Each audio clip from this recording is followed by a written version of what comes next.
నమస్కారం, welcome to Suman TV. నేను గీతాంజలి. ప్రస్తుతం మనతో పాటు ప్రముఖ జ్యోతిష్యులు బ్రహ్మశ్రీ నందిభట్ల శ్రీహరి శర్మ గురువు గారు ఉన్నారండి. వారు గత 15 సంవత్సరాలుగా 30,000కు పైగా జాతక పరిశీలన చేసినటువంటి అనుభవం కలిగిన నిష్ణాతులు. వారితో మాట్లాడి ప్రస్తుతం జరుగుతున్నటువంటి అంశాలు కొంత భయాందోళనకు గురి చేస్తున్నాయనే చెప్పుకోవాలి. ప్రాణ నష్టం ఎంతగా ఉంది, ప్రయాణాలు మరీ ముఖ్యంగా భయపడాల్సి వస్తుంది. ఎక్కడికన్నా వెళ్ళాలన్నా ఇదివరకు మనం ఆలోచించే వాళ్ళం, ఫ్లైట్ అయితే సేఫ్, ట్రైన్ అయితే సేఫ్, బస్ అయితే సేఫ్, లేకపోతే మన సొంత కార్లలో మన బండి మీద వెళ్తే సేఫ్ అనుకునేవాళ్ళం. ఇప్పుడు ఎక్కడ సేఫ్టీ లేని పరిస్థితి. బయట అడుగుపెట్టిన వాళ్ళం గమ్యస్థానాలకు చేరుతామో లేను అని ఒక భయం ఉంది. ఇది ఎవరినో భయపెట్టాలని కాదు, ఎందుకు ఇలా జరుగుతోంది, మనవంతుగా మనం ఏం చేసి వీటిని నివారించవచ్చు, రాబోతున్నటువంటి కాలం ఎలా ఉండబోతోంది, గురుగారి మాటల్లో విని తెలుసుకుందాం. గురుగారు నమస్కారం అండి. వాగర్థావివ సంపృక్తౌ వాగర్థ ప్రతిపత్తయే జగతః పితరౌ వందే పార్వతీ పరమేశ్వరౌ ఆదిత్యాయ చ సోమాయ మంగళాయ బుధాయ చ గురుశుక్రశనిభ్యశ్చ రాహవే కేతవే నమః. శృంగేరి జగద్గురు పీఠాధిపతులకి, కంచి పీఠాధిపతులకి నమస్కారములు తెలియజేసుకుంటూ కార్యక్రమాన్ని ప్రారంభిద్దాం.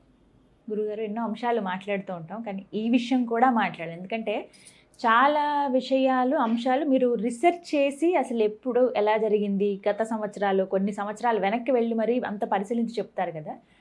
ఈ 2025 ఎందుకండి ఇంత దారుణంగా ఉంది అసలు? ముందుగా ప్రయాణాల విషయంలో మా జనవరి నుంచి చూస్తే గనక అవి, దాంతోపాటుగా టెర్రరిస్ట్ అటాకులు కావచ్చు, యుద్ధాలు కానీ, ఇవన్నీ చూస్తూనే ఉన్నాం, రకరకాల పరిస్థితులు. అసలు ఏంటి రాబోతున్న కాలం ఎలా ఉండబోతోంది, ఎందుకు ఈ విధంగా ఉంది అంటే తెలుగు సంవత్సరాలుగా చూసుకుంటే మనకి ఇంకా 6 నెలలు సమయం ఉంది.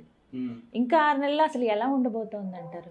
వాస్తవాన్ని మనం ఎప్పుడు కూడాను గమనిస్తూ జీవితాన్ని ముందుకు తీసుకొని వెళ్ళేదే మన జీవన విధానం. అందుకనే చెప్తూ ఉంటానమ్మా, మన సనాతన ధర్మంలో మూఢనమ్మకము అనే దానికంటే కూడా ప్రతి విషయాన్ని కూడా శాస్త్రానికి లోబడి ప్రతి విషయాన్ని అన్వయింప చేసుకుంటూ మన జీవితాన్ని ముందు నడుపుకోవాలి. పూర్వకాలంలో ఇదే చేశారు.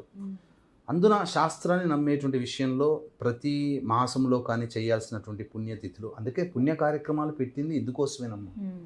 ఒకప్పుడు విపత్తులు అంటే ఉన్నాయి, కానీ ఆ విపత్తుల నుంచి తట్టుకుని నిలబడగలిగినటువంటి తరము మన తాత ముత్తాతలు. కానీ ఈ తరంలో సైన్స్ టెక్నాలజీ అనేటువంటిది పెరిగిన తర్వాత మానవుడు చేయాల్సినటువంటి తన ధర్మము, అంటే ఒక మనిషిగా పుట్టిన తర్వాత తన జీవన విధానంలో ఆచరించవలసినటువంటి నియమాలు అనేటువంటివి ఆచరించలేకపోవడం, తద్వారా గ్రహాల యొక్క ప్రభావం విపరీతంగా ఉండడం, ఇవన్నీ మనం గమనిస్తున్నాం. తద్వారా కలిగేటువంటి విపత్తులు అంటే ఈ వీక్షించేటువంటి మన సుమన్ టీవీ ప్రేక్షకుల్లో కంటికి కనబడేదే సైన్స్, ఒప్పుకుంటాం. అదే నిజము, సైన్సే చాలా గొప్పది, అందులో సందేహం లేదు. కానీ మన శాస్త్రము కూడా అంతకన్నా అతీతంగా ఉన్నది. దాన్ని లోతుపాతులను గమనించి దాని యొక్క మంచిని మనం గమనించుకొని దాన్ని స్వీకరిస్తే తప్పేముందమ్మా. ఇప్పుడు ఎవరైనా పూజలు కానీ ఇలాంటివన్నీ ఆచరిస్తున్నారంటే పుణ్యాన్ని సంపాదించుకోవడం. పుణ్యం అంటే ఏంటి? ఇలాంటి విపత్తులు ఏవైతే ఉంటాయో ఆ విపత్తుల ప్రభావం మన మీద పడకుండా ఉంటుంది. ఒకప్పుడు ప్రపంచవ్యాప్తంలో మన భారతదేశము ఆచరించింది కాబట్టే అనాదిగా సంస్కృతి విధానాలతో గొప్పగా ఉంది. ఇలాంటి నియమాలు ఆచరించినటువంటి దేశాల్లో ఎన్ని నాగరికతలు సమసిపోయాయి. ఈజిప్ట్ నాగరికత, మెసపటోమియా నాగరికత, సుమేరు నాగరికత, ఎన్ని నాగరికతలమ్మా, ఒకటా రెండా? గ్రీకు నాగరికత, అసలు గ్రీక్ అనేటువంటి దేశం అలెగ్జాండర్ గురించి గొప్పగా చెప్పుకోవడమే గ్రీకు దేశస్థుడు. కానీ ఆ గ్రీస్ దేశం ఇప్పుడు పరిపాలిస్తున్న ప్రపంచాన్ని. ఎందుకనంటే మనము మన సనాతన ధర్మం ఆచరించడం వల్ల ఇలాంటి గొప్పదైనటువంటి జీవన విధానం మనకుంది. కమింగ్ టు ద పాయింట్, అంటే ఇప్పుడు మనం చూస్తున్నట్లయితే అనేక వరుస ప్రమాదాలు అనేటువంటివి జరుగుతున్నాయి. మంచి ఉంది, చెడు ఉందమ్మా. నవగ్రహాలలో వాహన కారకుడు శుక్రుడు. ఈ శుక్రుడు పాపగ్రహాల ప్రభావముతో ఎప్పుడైతే ఉన్నా, పాపగ్రహాల వీక్షణ ఉన్నా, చాలా మటుకు ఆకస్మికమైనటువంటి ప్రమాదాలు తలెత్తుతాయి. ఇప్పుడు నడుస్తున్నటువంటి గ్రహ సంచారంలో ఆ శుక్రుడు ఊహించలేదు. రాహుగ్రహ ప్రభావము, కుజగ్రహ ప్రభావము ఎప్పుడైతే ఎక్కువగా ఉంటుందో తద్వారా తీవ్రవాద కార్యకలాపాలు, అంటే ఒక అంధమైనటువంటి విశ్వాసము, అంటే అంధభక్తి అని అంటారు కదా, అంటే ఒక తీవ్రమైనటువంటి ఆలోచన విధానంతో ఉన్నవాళ్ళు పెట్టరేగిపోతారు, తద్వారా ఇబ్బందులు. వరుస ప్రమాదాలలో అగ్ని ప్రమాదాలు ఎక్కువగా జరిగి వాహనాలు తుడిచిపెట్టుకుపోవడం, ఎక్కువగా వాహనాలు యాక్సిడెంట్స్కి గురవ్వడం, పొలాల్లోకి వెళ్ళిపోవడం, ఇవి మనం తరచూ చూస్తున్నాం. ఇది శుక్రగ్రహ ప్రభావము జరుగుతున్నటువంటిది. అలాగే ఇప్పుడు మనం చూస్తున్నట్లయితే భయానకమైనటువంటి వాతావరణం. నిన్న ఢిల్లీలో ఆత్మాహుతి దాడి అని అంటున్నారు. తీవ్రవాదుల యొక్క చర్య ఉంటుంది, ఇన్వెస్టిగేషన్లో చెప్తామని అన్నారు. కానీ పొద్దునకి తెలిసింది ఏంటంటే ఒక ఆత్మాహుతి దాడి అనేటువంటి, ఇది టెర్రరిస్టుల పని అని చెప్పవచ్చు. మనం గమనించుకున్నట్లయితే గురుగ్రహము అనేటువంటిది చాలా డైనమిక్ రోల్ అనేటువంటిది పోషిస్తుంది ఇటువంటి వాటిలో. నవగ్రహాలలో అత్యంత శుభకరుడు గురువు. ఓకే, ఈ గురువు యొక్క ప్రభావము ప్రధానంగా మన జీవన విధానంలో చూసుకున్నట్లయితే ప్రస్తుతం 2025 సంవత్సరం నుంచి మొదలుకొని 2033 సంవత్సరం వరకు కూడా ఈ గురువు చాలా డైనమిక్ రోల్ పోషిస్తున్నాడు. అంటే ఒక్కొక్క రాశిలో గురువు సుదీర్ఘంగా సుమారు 370 రోజుల పాటు ఉంటాడు. అంటే ఒక రాశి మొత్తము ప్రవేశం చేసిన దారభ్యత ఆ రాశి నుంచి మళ్ళీ ఇంకొక రాశికి వెళ్ళడానికి 370 రోజులు పడుతుంది. సంవత్సరం దాకా పడుతుంది. ఇందులోనే వక్రగమనము ఇది అన్నీ కూడా ఉంటాయి. అయితే ఈ గురువు ఏం చేస్తున్నాడు అనండి 8 సంవత్సరాల్లో విపరీతముగా, అంటే 370 సంవత్సరాలలో తిరగాల్సినటువంటి దాన్ని తన యాక్సిలరేషన్ స్పీడ్ పెంచుకొని 153 డేస్లోనే చుట్టేస్తున్నాడు. అంటే 153 రోజుల్లోనే మళ్ళీ ఇంకొక రాశికి వెళ్ళిపోతున్నాడు. మళ్ళీ అక్కడ కొన్ని రోజులు ఉంటున్నాడు, మళ్ళీ వెనక్కి వస్తున్నాడు, మళ్ళీ ముందుకు వెళ్ళిపోతున్నాడు, మళ్ళీ అక్కడ కొన్ని రోజులు ఉంటాడు, వెనక్కి వస్తాడు, మళ్ళీ దాంతో ముందు రాశికి వెళ్ళిపోతున్నాడు. అంటే ఏంటి, స్పీడ్గా పరిగెత్తుతున్నాడు. అంటే దీనివల్ల అనేకమైనటువంటి ప్రభావాలు అనేటువంటివి ఉంటాయమ్మా. అనేక ప్రభావాలు, దుష్ఫలితాలు ఉంటాయి, సత్ఫలితాలు కూడా ఉంటాయి. మరి గురువు వల్ల ఎలాంటి ఫలితాలు చూస్తారంటారు? ఎవరిపైన ఎక్కువ ప్రభావం ఉంటుందంటారు? గురువు అతిచార ప్రభావం అనేటువంటిది యుగ యుగాల నుంచి ఉందమ్మా. ద బిగ్గెస్ట్ బ్యాటిల్ వార్ అని అంటే మహాభారత యుద్ధ సమయంలో కూడా గురువు అతిచారంలో ఉన్నాడు.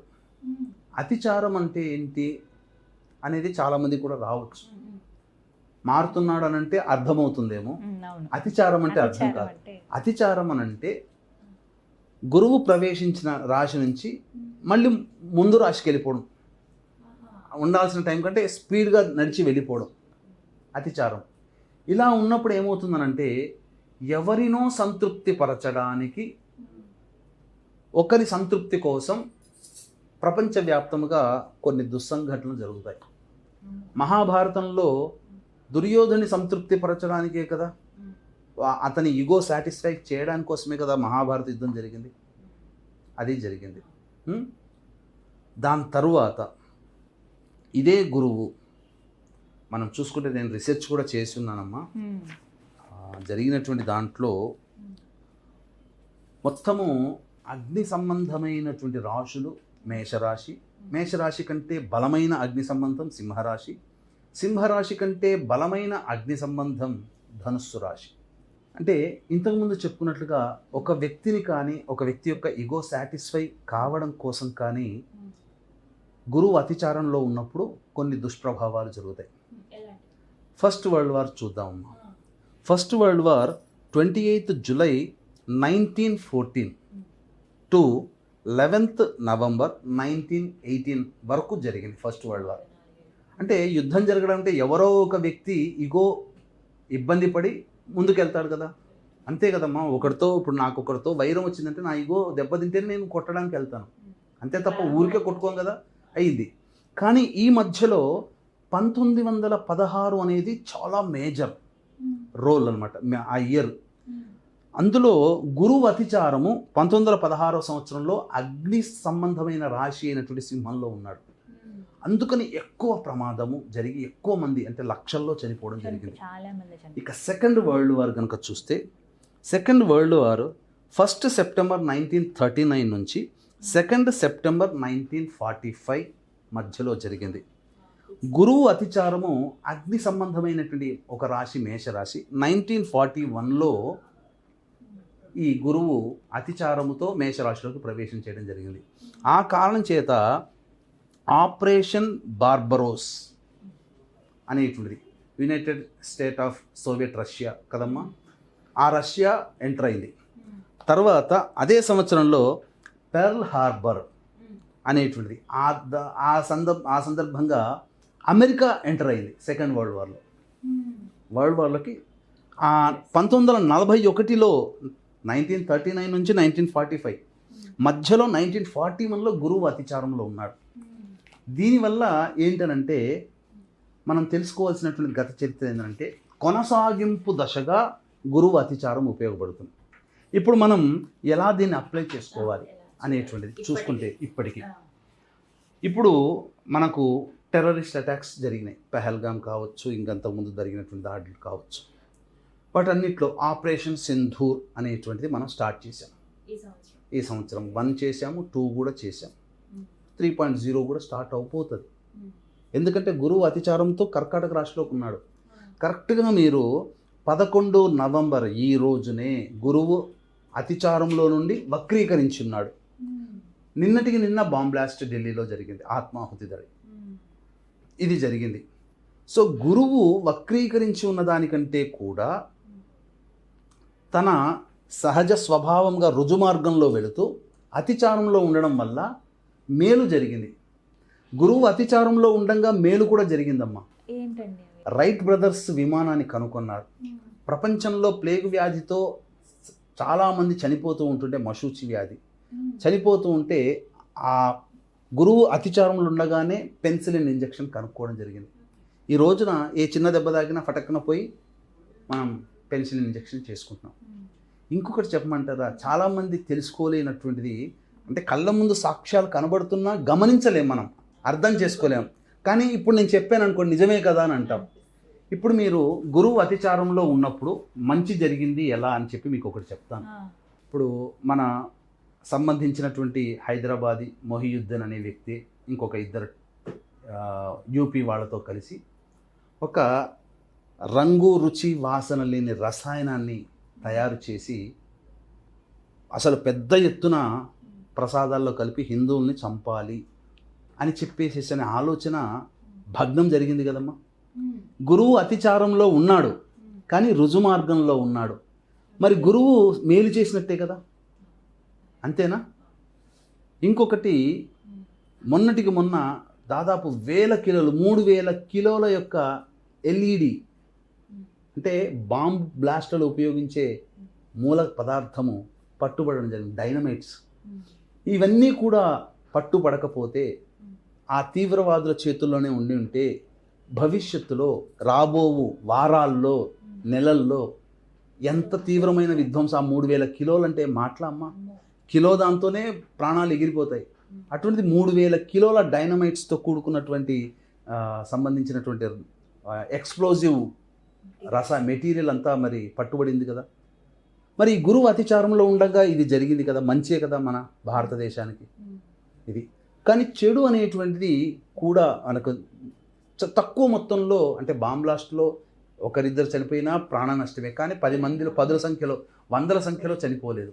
కాబట్టి ఇక్కడ జరిగేటువంటిది ఏంటంటే గురువు అతిచారంలో ఉండగానే మంచే జరుగుతుందమ్మా, మంచే. కానీ వీక్షించేటువంటి ప్రేక్షకులు కూడా అనేక ప్రసార మాధ్యమాలలో మీకు చాలా డిస్టర్బ్డ్గా అనిపిస్తాయి. గురువు అతిచారంతో పోతున్నాడు, చాలా ఇబ్బందులు పెడతాడు అని చెప్పేసి. కానీ అవన్నీ నమ్మకండి.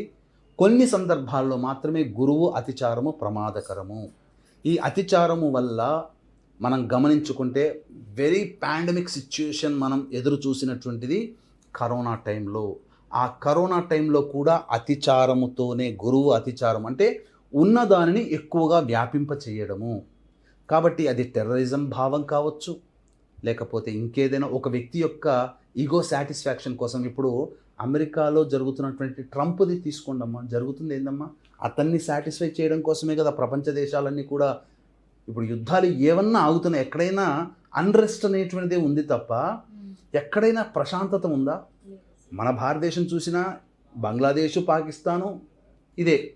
ఆఫ్ఘనిస్తాన్తో పాకిస్తాన్కి చైనాకి ఇబ్బందే. ఇలా ప్రతి దేశంతో ఎక్కడైనా కానీ ఉక్రెయిన్ రష్యా కావచ్చు, ఇజ్రాయిల్ అలాగే ఇరాన్ కావచ్చు, అంటే ఇవన్నీ కూడా ఇవన్నీ గురువు కూడా వల్లేనండి? గురువు వల్ల కాదమ్మా, గురువు వల్ల కాదు. ఇవన్నీ కూడా ప్రస్తుతం ఆ గురువు వచ్చేసి సెట్ చేసిపోతాడు అంతే ఈ 8 సంవత్సరాలు. అంటే వినాశకాలే విపరీత బుద్ధి అని చెప్పి ఈ వినాశకాలం దాపురిస్తున్నటువంటి రాబో 8 సంవత్సరాల్లో గురువు స్పీడ్గా సంవత్సరం పాటు ఉండాల్సిందని స్పీడ్గా తన యొక్క మోషన్ జరిగిపోయి వేరే, అంటే ఏమవుతుందనంటే ప్రజలందరూ కూడా అప్రమత్తంగా ఉండాలమ్మా. అంటే ఏం చేయమంటారండి? విధిగా ఎందుకు ఆచరించవలసింది ఎలా ఏంటంటే? అప్రమత్తం ఉండాలని అంటే, ఇప్పుడు నవగ్రహాల్లో అత్యంత శుభకరుడు గురువు శని. ఓకే, ఈ గురువు సంవత్సరం పాటు ఉంటాడు కదా, ప్రతి వాళ్ళు కూడా గురువు రాగానే సంతోషపడతారు మారుతుంటుంటే. ఎందుకంటే గత సంవత్సరం ఇబ్బంది పడ్డటువంటి వాళ్ళు ఈ సంవత్సరంలో గురువు మారుతున్నాడు కాబట్టి మాకు చాలా బాగా చేస్తాడు, సంవత్సరం పాటు మాకున్న సమస్యలు తీరుతాయేమని. కానీ వాళ్ళ ఆశలు అడియాసలు అయ్యేటట్టుగా 150 రోజుల్లోనే ఆ రాశిని చుట్టేసేస్తున్నాడు, ముందుకెళ్ళిపోతున్నాడు. దానివల్ల ఒకే సంవత్సరంలో 2 రకాలైనటువంటి ఫలితాలు మంచి చెడు సమానంగా జరుగుతూ ఉంటుంటాయి. అంతేకాకుండా నవగ్రహాల్లో గురువుతో పాటుగా శనిగ్రహం కూడా చాలా ప్రధానమైన పాత్ర. ఇప్పుడు మీరు కనుక చూసుకున్నట్లయితే ఈ గురువు అతిచారం వల్ల చాలామంది అంటే వీక్షించేటువంటి ప్రేక్షకుల్లో ఒక 1975 సిచ్యుయేషన్ని కనుక మీరు దాన్ని కనుక ఫేస్ చేసి ఉంటే 1975, 76, 77 ఈ 3 ఏళ్ల పాటు ఇందిరాగాంధీ తీసుకున్నటువంటి ఒక బ్లండర్ మిస్టేక్ ఎమర్జెన్సీ పీరియడ్. గురువు అతిచారంలో ఉండగానే ఎమర్జెన్సీ పీరియడ్ వచ్చేసేసింది. అంటే ఒక వ్యక్తులు అంటే ఒక దేశం యొక్క ప్రజల యొక్క సామాన్య హక్కులని బంధించేసేసింది, కాల రాసేసింది. ఎమర్జెన్సీ పీరియడ్ అంత ప్రభావం చూపింది. కాబట్టి ఈ గురువు అతిచారంలో ఉండగా జరుగుతున్న దానికి ఎక్కువగా ముందుకు తీసుకెళ్తుంది. ఇప్పుడు ప్రపంచవ్యాప్తంగా జరుగుతున్నటువంటివి ఏంటి? యుద్ధాలు జరుగుతూనే ఆగకుండా. దీనివల్ల ఏమవుతుంది? ఇంకా ముందుకు వెళతాయి, ఇంకా ఎక్కువగా జరుగుతాయి. ఇప్పుడు ఆపరేషన్ సింధూర్ కూడా ముందుకు జరగవచ్చు, అదేం తక్కువ విషయం కాదమ్మా. దీంతో పాటుగా ఇంతకుముందు చెప్పుకున్నట్టుగా గురువుతో పాటుగా శని ప్రస్తుతం మీనరాశిలో ఉన్నాడు, పర్వాలేదు. మేషరాశిలోకి వస్తాడు, బలహీనపడతాడు. కానీ అసలు సిసలైనటువంటి ప్రభంజనం శని వృషభ రాశిలోకి వచ్చినప్పుడు ఉంటుందమ్మా. ప్రపంచవ్యాప్తముగా దుర్భిక్షము అంటే, అలాగే ప్రకృతి విపత్తులు అనంటే, మరింతగా చెప్పుకోవాలంటే యుద్ధ భయ వాతావరణం కానీ, భూకంపాలు కానీ, సునామీలు కానీ. 1970లో అంటే మీ అమ్మగారిని నాన్నగారిని అడిగితే మా అమ్మ నాన్నగారు చెప్పేవాళ్ళు, ఇక నేను అప్పటికి పుట్టలేదు. ఘోరమైన కలి అని అంటారు. అంటే అన్నం దొరికేది కాదట. అంటే వాళ్ళు ఎలాంటి వాళ్ళు అంటే చింత చెట్టు ఆకుల్ని మరిగించి దాన్ని తీసుకున్నారంట. అంటే మట్టిని కూడా తిన్న రోజులంట, అన్నం దొరక్క, అనావృష్టి. అంటే అంత ఘోరమైన కలి 1970 నుంచి 1974 వరకు వాళ్ళు చవి చూశారు. పెద్దవాళ్ళు 1970లో ఉన్నవాళ్ళు అయితే తెలుస్తుంది. ఒక 50 ఏళ్ళు కాదమ్మా, 60 ఏళ్ళు అంటే చిన్నపిల్లలు అవుతారు అప్పటికి. 1970 అంటే ఒక 70-80 ఏళ్ళు ఉన్న వాళ్ళైతే 1970లో జరిగినటువంటి దుష్ప్రభావాన్ని వాళ్ళకి జ్ఞాపకం ఉంటుంది. ఘోరమైన కలి. ఇలాంటి కలి అంతా కూడా చూసినట్లయితే ఇప్పుడు 2030వ సంవత్సరం ఏప్రిల్ 16 నాడు వృషభ రాశిలోకి వస్తాడమ్మా. వృషభ రాశిలోకి వచ్చిన తర్వాత అప్పుడు ఉంటుందమ్మా ప్రపంచవ్యాప్తముగా. అసలు నేను చాలా చూస్తున్నాను.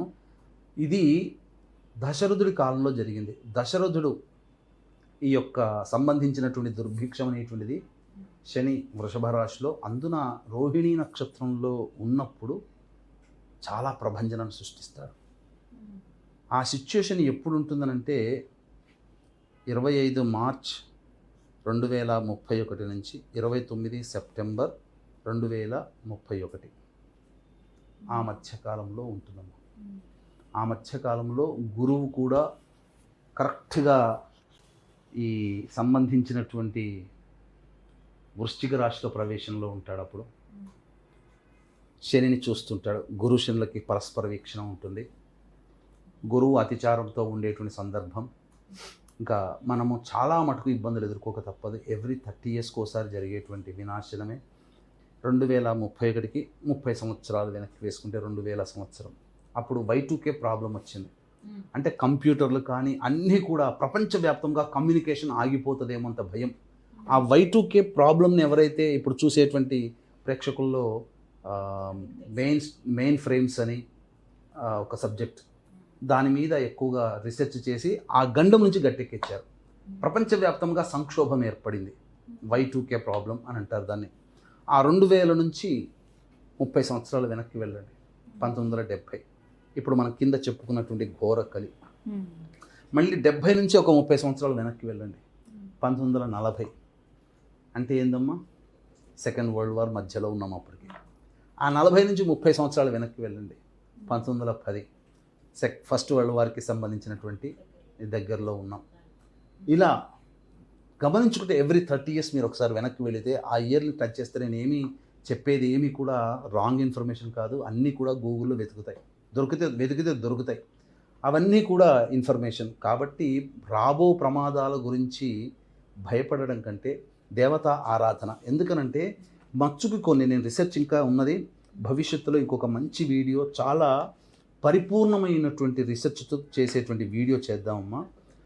మచ్చుకి కొన్ని చెప్తాను. ఏంటంటే 18 అక్టోబర్ 2025 కర్కాటకంలో, 2 జూన్ 2026కి మళ్ళీ సంబంధించి జనవరిలో మళ్ళీ మిథునంలోకి వచ్చేసేస్తాడు. మిథునంలోకి వచ్చేసేసి 2 జూన్ 2026కి కర్కాటకంలో, మళ్ళీ 31 అక్టోబర్ 2026 అంటే కర్కాటకంలో జూన్ నెలలో ప్రవేశం చేస్తాడు. 31 అక్టోబర్ 2026కి సింహంలోకి వెళ్ళిపోతున్నాడు. 5 నెలలు, 2 జూన్ నుంచి 31 అక్టోబర్ అంటే June, July, August, September, October, రమారమి 5 నెలలు. తరువాత పోనీ అక్కడ సింహంలోకి ఉండి 25 జనవరి 2027కి అంటే నవంబర్, డిసెంబర్, జనవరి 3 నెలలు సింహంలో ఉండి మళ్ళీ కర్కాటకంలోకి వచ్చి వెళ్ళిపోతున్నాడు. అక్కడ మళ్ళీ 26 జూన్ 2027 వరకు సింహంలోకి ఉండి 26 జూన్ కదమ్మా, July, August, September, October, November, మళ్ళీ 5 నెలలు కరెక్ట్గా ఉంటాడు. 26 నవంబర్కి మళ్ళీ కన్యలోకి వస్తున్నాడు. అంటే ఒక రాశిలో ఎలా అంటే ఇది చెప్పుకుంటూ పోతే లిస్టు చాలా పెద్దగా ఉంటుంది, ఓపిక వీక్షించే ప్రేక్షకులకు కూడా ఉండదు. ఇలా ఒక రాశిలోకి ఇలా వెళ్తున్నాడు, అందులో ఒక 5 నెలలు ఉంటున్నాడు, మళ్ళీ ముందుకు వెళ్ళిపోతున్నాడు, మళ్ళీ అక్కడ 2-3 నెలలు ఉంటాడు, మళ్ళీ ఈ రాశికి వచ్చేసేస్తాడు, మళ్ళీ ఆ రాశిలోకి వెళ్ళిపోతాడు. తర్వాత మళ్ళీ అక్కడి నుంచి ఇంకో 5 నెలలు ఉండి అటు వెళ్ళిపోతాడు. అంటే చాలా స్పీడ్తో ప్రయాణిస్తున్నాడు. దీనివల్ల ప్రపంచవ్యాప్తంగా అన్రెస్ట్ అనేటువంటిది పెరిగిపోతుందమ్మా. తద్వారా కొన్ని ఇబ్బందికర పరిస్థితులు అనేటువంటివి తప్పవు. అంతేకాకుండా భవిష్యత్తులో జరిగేటువంటి మంచి కూడా చెప్తానమ్మా. మన భారతదేశానికి గురువు యాక్సిస్ చాలా స్ట్రాంగ్గా ఉంది.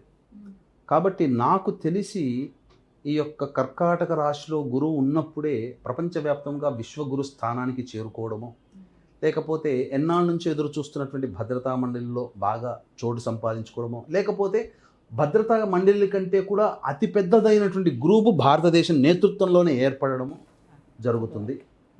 తర్వాత అన్నిటికంటే ఆత్మనిర్భర్ భారత్ అనేటువంటిది మన దగ్గరనే ఎక్కువగా మేధావులు తయారయ్యి ప్రపంచాన్ని శాసించే విధంగా మనం తయారు కావచ్చు.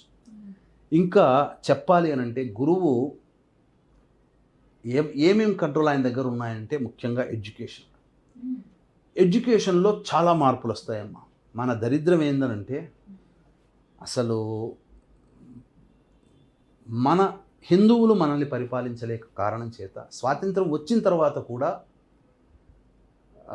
మౌలానా అబ్దుల్ కలాం ఆజాద్ అనే ఎవరో మినిస్టర్గా ఉన్నారని చెప్పి అంటారు. అంటే దాని ద్వారా ఏమైపోయింది, మన చరిత్ర అంటే మొఘల్సు, తర్వాత ఫ్రెంచ్, డచ్ వారు, Portuguese, England, east India company, Britain. చరిత్ర అంటే ఇవే. వాళ్ళు ఏం చేశారు, వాళ్ళ యుద్ధాలు, వీళ్ళు ఏం చేశారు, అంతవరకే తప్ప అంతకన్నా ముందున్నటువంటి అద్భుతమైనటువంటి చరిత్రని మన వాళ్ళు ఏదో అక్కడక్కడ మాలాంటి వాళ్ళు చదువుకోవడం, వీడియోలు చేయడం ద్వారా వినడం తప్ప విద్యార్థులకి తెలియదు. There may be a reforms in education. మొత్తం అసలు చరిత్ర కూడా మొత్తం మారిపోయే అవకాశాలు ఉంటాయి. ఇక ఇటువంటి ఈ చెత్తని వీళ్ళు పరిపాలించారు, వీళ్ళు రుమాలు కుట్టి సంపాదించుకున్నారు, ఇది చరిత్ర కాదు. అసలు చరిత్ర ఇది అంతా కూడా కల్పితమైనటువంటిది. అంటే ఏంటి, మసిబూసి మారేడుకాయ చేశారు మన చరిత్ర. అసలు మన భారతీయ సనాతన చరిత్రని చిన్నప్పటి నుంచే పిల్లలకు బోధించే విధానంలో భాగంగా ఎన్సీఆర్టీ పుస్తకంలో కావచ్చు, ఇంకా అనేక రకాలుగా మార్పులు వస్తాయి. విద్యా విధానంలో సమూలమైన మార్పులు గురువు ఈ అతిచార ప్రభావంలో మనం గమనించవచ్చు. కానీ గురువు సింహరాశిలో ఉండగా 2026 ఆ సందర్భంగా తీవ్రమైనటువంటి ఇబ్బందులు అనేటువంటివి ఉంటాయి. ఈ సంబంధించిన ఎప్పుడమ్మా 2026లోనంటే సింహరాశిలో అంటే 31 అక్టోబర్ 2026 నుంచి నవంబర్ డిసెంబర్ 2027 జనవరి వరకు కూడా ప్రపంచవ్యాప్తంగా అన్రెస్ట్ ఉండి యుద్ధాలు ఎక్కువగా జరిగే అవకాశం ఉంటుంది. మంచి కూడా జరుగుతుంది. గురువు సంబంధించినటువంటి దాంట్లో ముఖ్యంగా క్యాన్సర్కి కారకుడు కదమ్మా. ప్రపంచవ్యాప్తంగా క్యాన్సర్ రోగాలతో బాధపడేటువంటి వాళ్ళకి ఒక వ్యాక్సిన్ రావడం ఆల్రెడీ వచ్చేసిందని అంటున్నారు. ఇంకా బహుళ విధానంతో కూడుకున్నటువంటి వ్యాక్సిన్ రావడం క్యాన్సర్ రోగగ్రస్తులకి భరోసా. అలాగే షుగర్ వ్యాధికి కూడా కారకుడు, థైరాయిడ్ వ్యాధికి కూడా కారకుడు. ఇటువంటి వ్యాధులకి సంబంధించినటువంటి సంపూర్ణమైనటువంటి విధానం వస్తుంది. ఎడ్యుకేషన్ సిస్టంలో మార్పులు వస్తాయి. ధనపరంగా గురువు అనేటువంటిది ఈ అతిచారం ఉండగానే, ఇప్పుడు మీరు చూస్తున్నారనుకోండి, గురువు అతిచారం వస్తుండగానే జరిగేటువంటిది ఏంటనంటే డాలర్ నిల్వలు, రిసోర్సెస్ అన్నీ తగ్గిపోతున్నాయి, గోల్డ్ పెరుగుతుంది. గురువు బంగారానికి కారకుడు కాబట్టి ఎక్కువగా బంగారము అక్వైర్ చేయడం అనేటువంటిది జరుగుతుంది. ప్రపంచవ్యాప్తంగా అన్ని దేశాలు ఈ 8 సంవత్సరాల పాటు బంగారాన్నే కొనుగోలు చేస్తాయి. గుర్తుపెట్టుకోండి, డాలర్ని కాదు. డాలర్ మొత్తం పోలరైజేషన్ అయిపోతుంది. ఇలా ఇంకా చెప్పాలి అంటే అనేక మంచి మంచి సంఘటనలు కూడా జరుగుతాయమ్మా. చెడు సంఘటనలు మాత్రం యుద్ధాలు అనేది తప్పదు. 2031 మార్చి నుంచి సెప్టెంబర్ 25 వరకు, 2031 సెప్టెంబర్ వరకు, ఏప్రిల్, మే, జూన్, జూలై, ఆగస్ట్, సెప్టెంబర్, ఈ 6 నెలలు మాత్రం చాలా దుర్భిక్షాన్ని మనం భవిష్యత్తులో ఫేస్ చేయక తప్పదు. కాబట్టి కొన్ని నియమాలు అనేటువంటివి పాటించాలి. దీన్ని దృష్టిలో పెట్టుకునే ఈ గురువు ఏం నేర్పుతాడంటేనమ్మా, చేయాల్సినటువంటి పరిహారాలు కూడా కొన్ని ఉన్నాయమ్మా. గురువు అతిచారంతో ఉన్నాడు కాబట్టి, ఎక్కువ కాలం ఉండడు కాబట్టి నువ్వు ఎక్కువ కాలము ఆశగా పెట్టుకోకు. గురువు నేర్పేటువంటి విధానం ఆశలు పెట్టుకోకూడదు. ఎప్పుడు అనుకున్న పని అప్పుడు చేసుకుండాలి. నువ్వు ఈరోజు జిమ్కి వెళ్ళి నేను నా బాడీని ఫిట్నెస్ చేయాలంటే ఈ రోజు నుంచే ప్రారంభించాలి. నేను ఈ రోజు నుంచే ప్రారంభించి నాకు ఇంకా సంవత్సరం టైం ఉంది కదా, నాకు ఇంకా తర్వాత చేస్తాను, ఎగ్జామ్స్ నేను హిట్ చేసుకుంటాను అంటే కాదు. ఈ రోజు నుంచే చేయాలి. ఏ పనైనా కానీ ప్రతి దాంట్లో స్పీడప్ ఉండాలి. ఆలస్యం చేసామంటే దాని యొక్క ఇంపాక్ట్, నెగిటివ్ ఇంపాక్ట్, గురువు ప్రభావం మన మీద పడి మనం చేయలేము. కాబట్టి ప్రతి దాంట్లో కూడా ప్రోయాక్టివ్నెస్తో మనం ముందడుగు వేస్తూ ఉండాలి. తద్వారా మనం చక్కగా ఆ గురువు ఇచ్చేటువంటి మంచి ఫలితాన్ని మనం పొందవచ్చు. అందుకని ఇక్కడ గురువు అనేటువంటి దానికి సంబంధించి చూసుకుంటే దీన్ని దృష్టిలో పెట్టుకునే నాకు ఎప్పుడైతే ఈ గురువు అతిచార ప్రభావంలో వచ్చేటువంటి దుష్పరిణామాలు, సత్పరిణామాలు అనేటువంటి కలుగుతున్నాయో, మానవులకి మన తరపు నుంచి ఏదైనా కానీ ఒక రక్షణ కవచం. ఎందుకంటే అన్నీ అందరూ చేసుకోలేరు. ఇప్పుడు నేను ఇల్లు కట్టుకోవాలంటే నాకు తెలిసినా నేను మేస్త్రీలను పెట్టుకోవాల్సిందే, పెయింట్ వేసుకోవాలంటే పెయింటర్ని వాళ్ళు పిలిపించాల్సిందే, ఈ బల్ల నేను తయారు చేసుకోవాలని ఆఫీస్ కంటే నేను బల్ల తయారు చేసే కార్పెంటర్ని పిలిపించుకోవాల్సిందే. అన్నీ మనం చేయలేం. కాబట్టి దీన్ని దృష్టిలో పెట్టుకునే మన పీఠం ఆధ్వర్యంలో ఇక 8 సంవత్సరాల పాటు కూడా ప్రతి నెల సర్వదోష నివారణ పూజల హోమాలు చేయాలని నేను గత 2 రోజులుగా దీని గురించి రీసెర్చ్ చేస్తున్నాను. ఆ సందర్భంగా నా తరపున నా భారతదేశంలో జన్మించే వాళ్ళకి ఈ యొక్క రక్షణ కవచంగా మాత్రం, ఎందుకంటే అందులో దత్తాత్రేయ హోమం ఉంటుంది, మృత్యుంజయ హోమం ఉంటుంది, రుద్ర హోమం ఉంటుంది, కాలభైరవ హోమం ఉంటుంది, సుదర్శన హోమం ఉంటుంది, లక్ష్మీ మూలమంత్ర సంపుటిత లక్ష్మీ సూక్త హోమం ఉంటుంది, లక్ష్మీ గణపతి హోమం ఉంటుంది, మహాగణపతి హోమం ఉంటుంది. ఇలా అనేక రకాల ఇంకా చాలా మంచి దివ్యమైనటువంటి దేవతల యొక్క హోమాది కార్యక్రమాలు చేయించడం జరుగుతుంది. తద్వారా వాళ్ళకి ఏంటంటే ప్రతి నెల ఒక పుణ్యతిథి రోజున మనం చేయించడం జరుగుతుంది. తద్వారా ఆ పూజల్లో నమోదు చేసుకున్నటువంటి వాళ్ళకి, వాళ్ళ కుటుంబానికి రక్షణ ఎక్కడికి పోయినా ఆ దేవత అనుగ్రహం ఉంటుంది. గురువు అంటేనే దానమమ్మ. కాబట్టి వీలు కుదిరినప్పుడల్లా దానాది కార్యక్రమాలు చేయాలమ్మా. ఇక దాచుకోకూడదు. డబ్బు దాచుకునే రోజులు పోయాయి, వద్దు. డబ్బు కన్నా మన ప్రాణం ముఖ్యం. కాబట్టి మన పిల్లల సౌఖ్యం ముఖ్యం. కాబట్టి మనం సంపాదించిన దాంట్లో ప్రతిరోజు చేయమని కాదు, నెలకి 1-2-3 సార్లు అయినా కానీ మనం వాలంటరీగా వెళ్ళి ఏదన్నా కొన్ని పనులు వృద్ధాశ్రమంలో కానీ, అనాథలకి కానీ, వాళ్ళకి ఏది అవసరమైతే, ఎవరికి ఏది అవసరమైతే అది దానం చేయడం ఉత్తమం. ఇక దత్తాత్రేయ ఆరాధన, గణపతి ఆరాధన చక్కగా చేయాలి. అంటే గణపతి ఆరాధన అన్నప్పుడు ఎప్పుడు కూడా గణపతికి ప్రార్థన చేసుకోవడం. దత్తాత్రేయ ఆరాధన, గురు ఆరాధన అనేసరికి చాలామంది అజ్ఞానంతో ఇప్పటికీ కూడా కొంత యూట్యూబర్స్ చేసినటువంటి పుణ్య కార్యక్రమాల వల్ల అసలు దత్తాత్రేయుడి కంటే దత్త స్వరూపంగా భావించబడేటువంటి వ్యక్తులకి గుళ్ళు కట్టి, గోపురాలు పెట్టి, శటగోపాలు పెట్టి పూజలు అభిషేకాలు చేస్తున్నారు. అవన్నీ కాదమ్మా. అసలు దత్తాత్రేయుడు అంటే దత్తాత్రేయుడే. ఆయన్ని ఆరాధన చేయాలి. గురు చరిత్ర అంటే దత్త చరిత్రే. ఇంకేదో అక్కల్కోట్ మహారాజ్ చరిత్ర, మాణిక్ ప్రభు చరిత్ర చదివితే గురు చరిత్ర కాదు. దత్తాత్రేయ చరిత్ర అంటే దత్తాత్రేయుడే. దత్త స్వరూపము కాదు. దత్త స్వరూపం ఎప్పటికీ సమానము కాదు. కాబట్టి ఇప్పుడు ఏదైనా ఒక గొప్ప వ్యక్తి ఉన్నాడు, ప్రైమ్ మినిస్టర్ అయ్యాడు. ఇప్పుడు మోదీ క్రెడిబిలిటీ ఆయన వాళ్ళకు సంబంధించిన వాళ్ళకు వస్తుందా?